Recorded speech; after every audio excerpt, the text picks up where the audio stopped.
कि आपको रोज़ डिनर 6 या 7 बजे तक कर लेना चाहिए।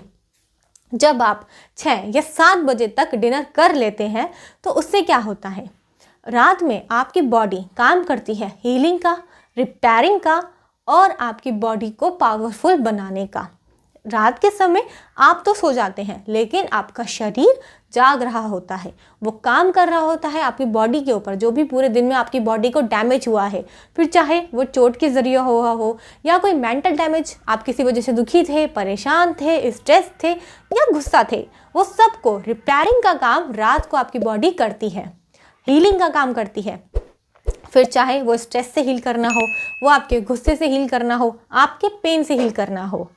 आपने कई बार नोटिस किया होगा, जब आप गुस्से में होते हो, परेशान होते हो और फिर थोड़ी देर बाद जब आप सो जाते हो, फिर जब जागते हो तो बहुत ही ज़्यादा फ्रेश और लाइट फील करते हो। ऐसा क्यों होता है?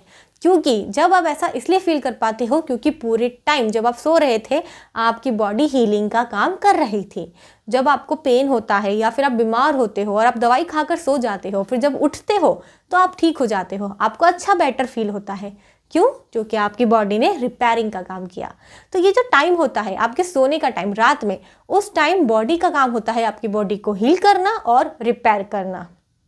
अब अगर उस टाइम पे आप लेट खाना खाते हो, मान लीजिए आप 10 बजे खाना खाते हो और 11 बजे तक आप सो जाते हो, तो आपका जो खाना है, पहली बात तो ये कि वो डाइजेस्ट ही नहीं होगा, क्योंकि खाना पचने में 3 से 4 घंटे लगते हैं। तो जब भी आप सो रहे हो आपको ध्यान रखना है कि 3 से 4 घंटे पहले खाना खाना है। आपके सोने के टाइम के अकॉर्डिंग आपको 3-4 घंटे फिक्स करने हैं। जैसे आप 11 बजे सोते हैं तो 7 बजे तक डिनर कर लेना है और 10 बजे सोते हैं तो 6 बजे तक डिनर कर लेना चाहिए। ऐसा क्यों? इसमें क्या होता है, आपकी बॉडी को 3 से 4 घंटे जब आप जाग रहे थे 6 से लेकर 10 के बीच में बॉडी को टाइम मिल जाता है खाने को डाइजेस्ट करने का। लेकिन अगर आप खाते ही तुरंत सो जाते हैं तो बॉडी को टाइम नहीं मिलता है आपके खाने को डाइजेस्ट करने का।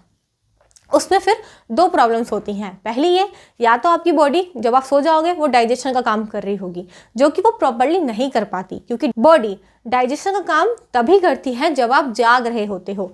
सोते समय बॉडी डाइजेशन का काम नहीं कर सकती है। तो वैसे ही एक तो या तो आपकी बॉडी डाइजेस्ट नहीं कर पाएगी प्रॉपर्ली, या फिर दूसरा आपकी बॉडी डाइजेशन पे ध्यान ही नहीं देगी, वो हीलिंग और रिपेयरिंग पे ध्यान देगी। उससे क्या होगा, आपने जो भी खाना खाया होगा वो या तो सड़ जाएगा, खराब हो जाएगा, जिसकी वजह से आपकी बॉडी चाहे कितना भी हील कर ले, कितना भी रिपेयर कर ले, आपको डबल डैमेज होगा। क्योंकि जब खाना सड़ेगा तो वो आपकी बॉडी में और ज़्यादा बैक्टीरिया और ज़्यादा गंदगी को ही क्रिएट करेगा। इसलिए रात को जल्दी खाना खा लेना चाहिए। सोने से 3 से 4 घंटे पहले खाना ज़रूर खाना चाहिए। इसी में इंक्लूड जो पॉइंट आता है डैट इज कि खाना खाने के बाद कम से भी कम आपको 500 से 600 कदम चलना चाहिए, यानी कि 20 से 25 मिनट की वॉक आपको करनी चाहिए। खाना खाते ही तुरंत सोना नहीं है। देखिए, जब आप ब्रेकफास्ट करते हो, आप लंच करते हो, तो शायद उसके बाद आप काफ़ी ज़्यादा एक्टिविटी करते होंगे, जिसकी वजह से आपका खाना डाइजेस्ट हो जाता है। लेकिन रात के समय आपके पास ज़्यादा एक्टिविटी करने के लिए नहीं होती है। आप डिनर तो जल्दी कर लेंगे, लेकिन उसके बाद आप क्या करेंगे, बेड पे बैठ जाएंगे, लेट जाएंगे कि चले सोएंगे 10 बजे, लेट जाते हैं या बैठ जाते हैं। तो ऐसा करने से भी खाना डाइजेस्ट नहीं होता है। इसलिए खाना खाने के बाद 500 से 600 कदम आप अपने फ़ोन में कोई ऐप डाउनलोड कर सकते हैं जिसमें दिखाता हो कि आप कितने कदम चल लिए हैं। अब वो टारगेट ले सकते हैं, या फिर घड़ी में टाइम देख के 20 से 25 मिनट आप चल सकते हैं। आप कहीं भी चल सकते हैं, आप अपने घर में चल सकते हैं, आप अपनी बालकनी में चल सकते हैं, टेरेस पे चल सकते हैं, या फिर बाहर घूमने जा सकते हैं, रोड पे जा सकते हैं, आप कहीं भी घूम सकते हैं, गार्डन हो आपके आसपास, जहाँ भी आपको लगे अच्छा वहाँ। लेकिन 20 से 25 मिनट ज़रूर टहलना है। फिर चाहे आप ब्रेकफास्ट कर रहे हो, लंच कर रहे हो या फिर डिनर। स्पेशली डिनर, अगर ब्रेकफास्ट और लंच के बाद आप एक्टिविटीज़ करते रहते हो, चलते फिरते रहते हो, कोई और काम करते रहते हो तो ठीक है। लेकिन अगर आप ऐसा कोई काम नहीं करते हो, आप बैठ जाते हो, आप ऑफिस में वर्क करते हो, तब भी आपको 20 से 25 मिनट ज़रूर चलना चाहिए।